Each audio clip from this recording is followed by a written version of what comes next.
life, every day.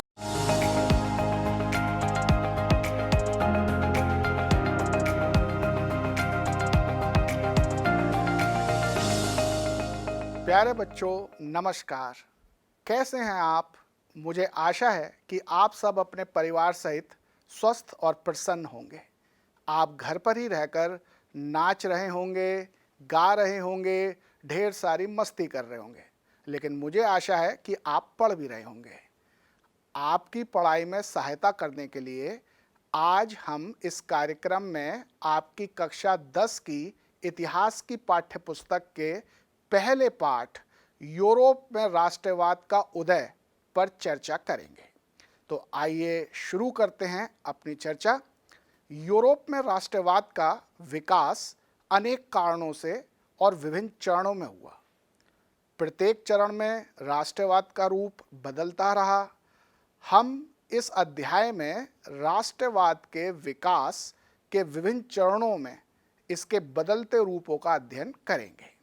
जब आप अपनी इतिहास की पुस्तक का पहला पृष्ठ खोलेंगे तो आपको एक फ्रांसीसी चित्रकार फ्रेडरिक सरियू का एक चित्र दिखाई देगा जिसका शीर्षक है विश्वव्यापी लोकतांत्रिक और सामाजिक गणराज्यों का स्वप्न, राष्ट्रों के बीच एक समझौता। इस चित्र में बच्चों यूरोप और अमेरिका के सभी आयु और सभी वर्गों के स्त्री पुरुषों को दिखाया गया है। इसमें स्वतंत्रता के विचार को एक महिला की छवि के रूप में प्रदर्शित किया गया है। इस स्वतंत्रता की मूर्ति के एक हाथ में ज्ञान या उद्बोधन की मशाल है और दूसरे हाथ में मानव के अधिकारों का एक पत्र या चार्टर है। आप देखेंगे कि निरंकुश संस्थाओं के अवशेष भी सामने ही पड़े हैं। सरयू के कल्पना लोक या यूटोपियन विजन में विश्व के लोग अलग अलग राष्ट्र के रूप में समूहीकृत दिखाए गए हैं और उनकी पहचान उनके अलग अलग ध्वजों और राष्ट्रीय पोशाकों से हो रही है। राष्ट्रों के इस जुलूस का नेतृत्व कर रहे हैं संयुक्त राज्य अमेरिका और स्विट्जरलैंड। फ्रांस अभी अभी स्वतंत्रता की मूर्ति तक पहुंचा है और उसके ठीक पीछे जर्मनी है जो कि अभी राष्ट्र नहीं बना है। उसके पीछे ऑस्ट्रिया, दो सिसिलियों का राज्य, Lombardy, Poland, England, Ireland, Hungary और रूस हैं। ईसा मसीह, संत तथा फरिश्ते स्वर्ग से इस दृश्य को देख रहे हैं। कलाकार ने इन सब का प्रयोग विश्व के राष्ट्रों के बीच भ्रातृत्व को प्रतीकात्मक रूप से प्रदर्शित करने के लिए किया है। प्यारे बच्चों, अब सवाल उत्पन्न होता है कि यह चित्र हमारे इतिहास के पहले पाठ के लिए किस प्रकार महत्वपूर्ण है।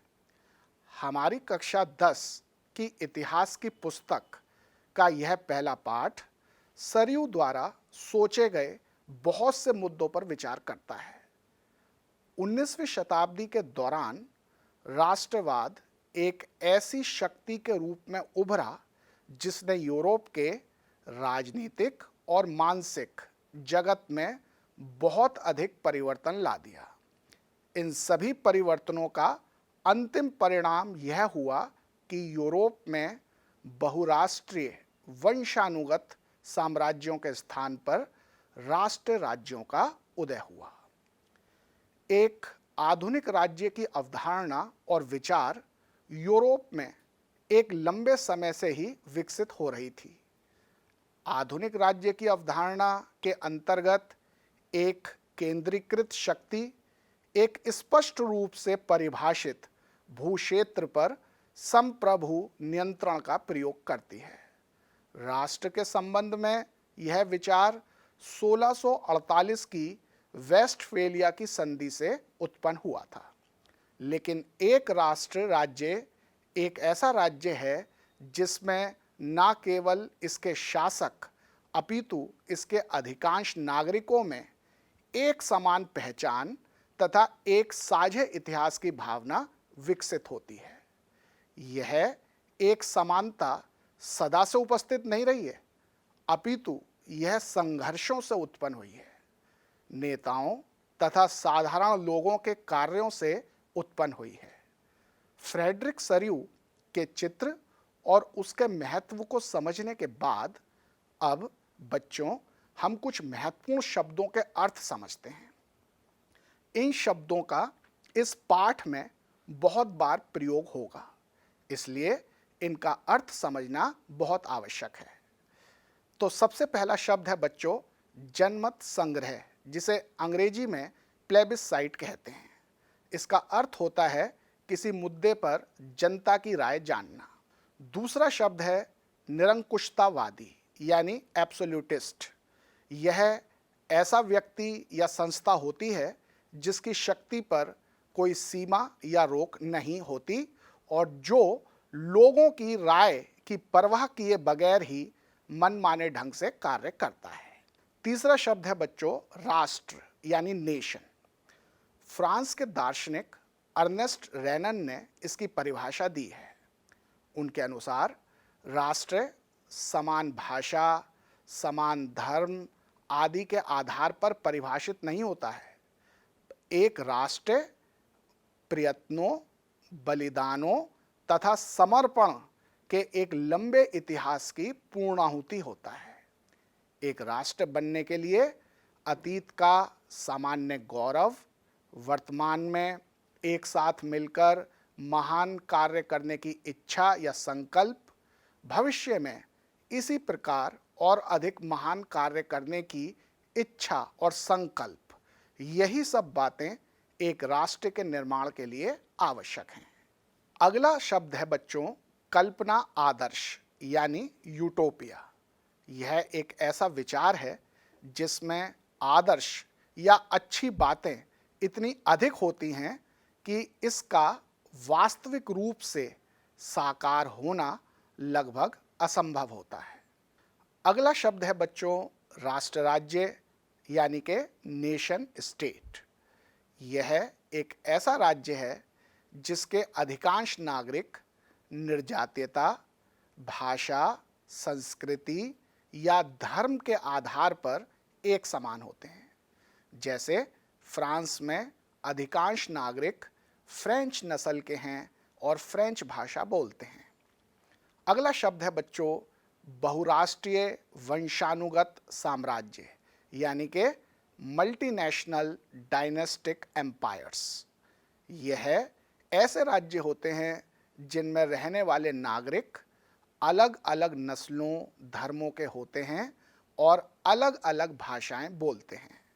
ऑस्ट्रिया हंगरी का हैब्सबर्ग साम्राज्य बहुराष्ट्रीय वंशानुगत साम्राज्य का एक उदाहरण है। अगला शब्द है बच्चों रूढ़िवाद यानी कंजर्वेटिज्म। रूढ़िवाद का अर्थ है पुरानी परंपराओं, संस्थाओं और विचारों में विश्वास और उन्हें बनाए रखने का आग्रह। अगला शब्द है बच्चों उदारवाद यानी लिबरलिज्म। उदारवादी व्यक्ति के अधिकारों और उसकी स्वतंत्रता पर बल देते हैं और जनता की सहमति से शासन चलाने और व्यापार पर राज्य के नियंत्रण को कम करने के पक्षधर होते हैं। वह पुरानी अनुदार प्रथाओं, परंपराओं और विचारों को बदलने के हिमायती होते हैं। अगला शब्द आता है बच्चों क्रांतिकारी यानी रिवॉल्यूशनरीज। यह स्थापित परंपराओं, संस्थाओं, विचारों और शासन को एक झटके में बदलने के पक्षधर होते हैं और इसके लिए हिंसा के प्रयोग से भी परहेज नहीं करते। मैजनी और गैरिबॉल्डी क्रांतिकारियों के उदाहरण हैं। अब हम आते हैं बच्चों एक और शब्द पर जो है संवैधानिक राजतंत्र यानी कि कॉन्स्टिट्यूशनल मोनार्की। यह ऐसी राज्य व्यवस्था है जिसमें राजा की शक्ति असीमित और निरंकुश न होकर संविधान द्वारा सीमित होती है। तो बच्चों अब हम इस पाठ के पहले विषय यानी कि फ्रांस की क्रांति तथा राष्ट्र का विचार, इस पर बात करते हैं। बच्चों राष्ट्रवाद की पहली स्पष्ट अभिव्यक्ति 1789 में फ्रांसीसी क्रांति से ही हुई थी। फ्रांस की क्रांति ने उद्घोषणा की कि राष्ट्र का निर्माण कोई राजा नहीं अपितु लोग करेंगे, जो कि इसके भाग्य का निर्माण करेंगे। फ्रांस के क्रांतिकारियों ने ऐसे बहुत से उपाय और व्यवहार किए जिससे फ्रांसीसी लोगों में सामूहिक पहचान की भावना उत्पन्न हो सके। ऐसे उपाय निम्न हैं। सबसे पहला जो उन्होंने विचार दिया वो था ला पैट्री, यानी कि पितृभूमि। इसका मतलब बच्चों, वह जिस जमीन पर रहते हैं अब वह उसे केवल एक भूमि का टुकड़ा ही नहीं मानेंगे, बल्कि उसके प्रति एक भावनात्मक लगाव भी रखेंगे। दूसरा उन्होंने जो विचार दिया वो था ले सितियोन, यानी कि नागरिक। अगला विचार उन्होंने दिया एक नया फ्रांसीसी ध्वज, तिरंगा। एक और विचार जो फ्रांसीसी क्रांतिकारियों ने दिया वह था एस्टेट जनरल का नाम बदलकर राष्ट्रीय असेंबली रख देना। उसके बाद उन्होंने नए गीत रचे, शहीदों के नाम की शपथ ली और शहीदों की प्रशंसा की गई। इसके अलावा केंद्रीकृत प्रशासनिक व्यवस्था तथा एक समान कानून बनाए गए। इसके अतिरिक्त आंतरिक सीमा शुल्क तथा करों को भी समाप्त कर दिया गया और साथ ही बाट तथा मापन की एक समान प्रणाली अपनाई गई। क्षेत्रीय बोलियों को हतोत्साहित किया गया तथा पेरिस के आसपास प्रचलित फ्रांसीसी भाषा राष्ट्रीय भाषा बन गई। इसके अलावा बच्चों, फ्रांसीसी क्रांतिकारियों ने घोषित किया कि फ्रांस राष्ट्र का यह मिशन और भाग्य है कि वह यूरोप के लोगों को तानाशाही और निरंकुशता से मुक्त कराएं। इसके अलावा यूरोप के विभिन्न शहरों में जैकोबियन क्लब भी बनने लगे। क्रांतिकारी युद्धों के प्रारंभ होने पर फ्रांस की सेना राष्ट्रवाद का विचार विदेशों में लेकर पहुंची और इस प्रकार राष्ट्रवाद का विचार यूरोप के सभी क्षेत्रों में फैल गया। हॉलैंड, बेल्जियम तथा स्विट्जरलैंड सभी राष्ट्रवाद के विचारों से ओतप्रोत हो गए। आपकी इतिहास की पुस्तक के इस पहले पाठ के चित्र 2 में एक जर्मन पंचांग का आवरण पृष्ठ दिखाया गया है, जिसका डिज़ाइन पत्रकार एंड्रियास रैपमन ने 1798 में तैयार किया था।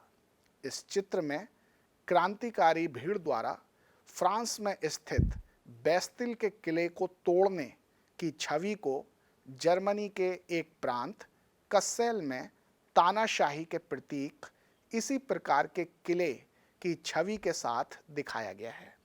इस चित्र के साथ यह नारा भी लिखा है, लोगों को अपनी आज़ादी पर स्वयं कब्जा करना है। रैपमन मेंज शहर का रहने वाला था और जर्मन जैकोबियन क्लब का सदस्य था। इस चित्र से स्पष्ट है कि यूरोप के अन्य देशों के लोग फ्रांस से प्रेरणा ले रहे थे और इस प्रकार फ्रांस की घटनाएं यूरोप के अन्य देशों में राष्ट्रवाद की भावनाएं उत्पन्न कर रही थीं।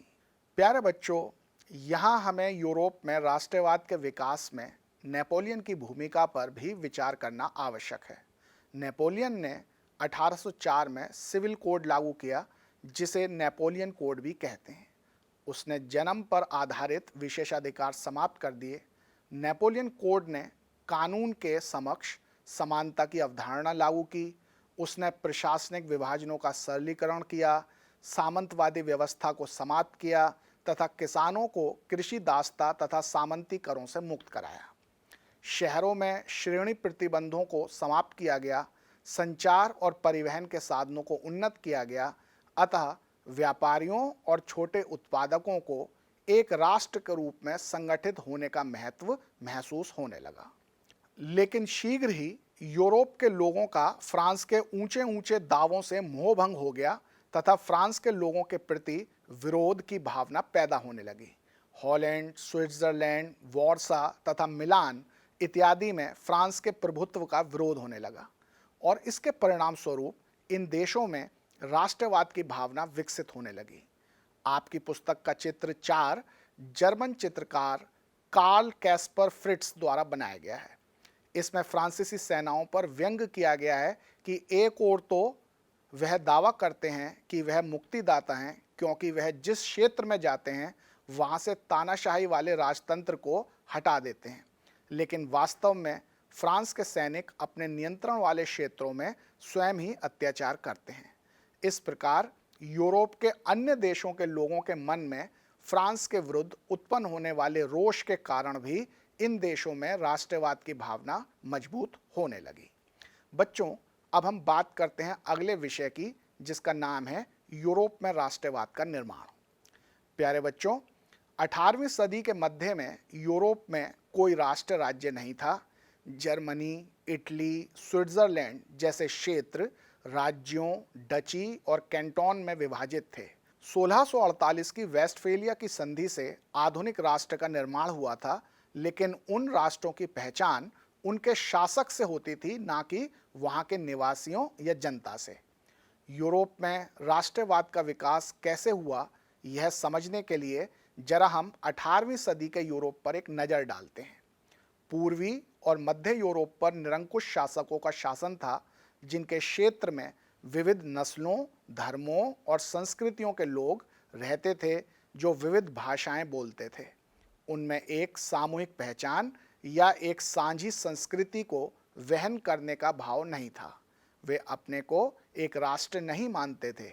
ऑस्ट्रिया हंगरी का हैब्सबर्ग साम्राज्य विभिन्न नस्लीय समूहों से मिलकर बना था जो भिन्न भिन्न भाषाएं बोलते थे। उनमें साझेपन की किसी भी भावना का अभाव था। नेपोलियन द्वारा संभ्रांत वर्गों के विशेषाधिकारों को समाप्त करने के बाद से शिक्षित, उदार, मध्यम वर्ग के बीच राष्ट्रीय एकता का विचार लोकप्रिय होने लगा। पश्चिमी और केंद्रीय यूरोप के कुछ भागों में औद्योगिक उत्पादन और व्यापार का विकास होने लगा, जिससे नगरों का विकास होने लगा और इसके परिणाम स्वरूप ऐसे वाणिज्यिक वर्गों का उदय होने लगा जिसका अस्तित्व बाजार के लिए उत्पादन पर निर्भर था। तो बच्चों, आप देख सकते हैं कि राष्ट्रवाद का विचार यूरोप में औद्योगिक उत्पादन और व्यापार वाणिज्य के विकास के कारण उत्पन्न हुआ।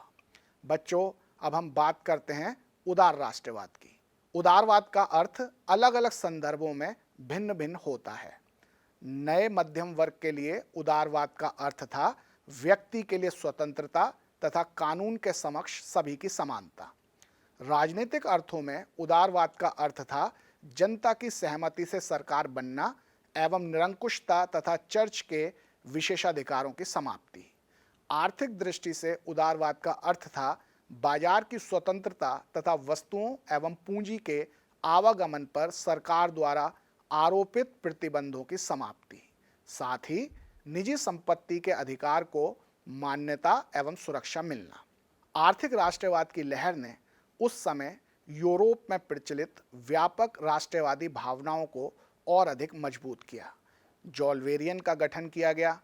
जॉल्वेरियन एक ऐसा सीमा शुल्क संघ था जिसने माल को एक स्थान से दूसरे स्थान पर ले जाने पर लगे शुल्क प्रतिबंधों को समाप्त कर दिया और 30 से अधिक मुद्राओं की संख्या को घटाकर केवल 2 कर दिया।